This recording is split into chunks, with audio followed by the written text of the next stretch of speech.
Tu as les chrétiens. Mais moi, je suis chrétienne radicale. C'est-à-dire que j'aime Dieu. J'aime Jésus. Jésus, pour moi, tu vois, c'est mon époux. En fait, Jésus dit que l'Église est son épouse. Je suis un membre de l'Église, tu vois. Et en fait, si tu veux, Dieu arrive dans ta vie quand tu as besoin de deux choses. Quand j'ai été mise en garde à vue, j'avais jamais eu l'impression d'avoir de parents. Donc j'ai croisé le Père et j'ai croisé l'époux, Jésus. Et j'aime Jésus. C'est-à-dire que pour moi, c'est la perfection. Voilà, il est le sacrifice parfait.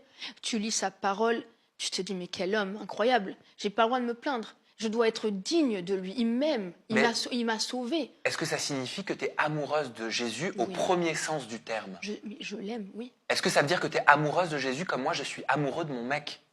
C'est un amour qui ne s'explique pas, c'est beaucoup plus fort. Quand tu dis je suis amoureuse de Jésus, Jésus c'est mon époux, est-ce que ça veut dire que tu te gardes, tu te réserves pour Jésus et que tu n'as plus de relation charnelle? C'est Jésus qui choisira mon époux. En acceptant Christ dans ma vie, j'ai débloqué tellement de niveaux. Tous les jours, je me dis, Seigneur, je débloque un niveau grâce à toi. Merci Jésus. Hier, je parlais avec des amis de Dieu, parce que tous les jours, maintenant, je parle de Dieu, et parce que derrière, j'aide des personnes.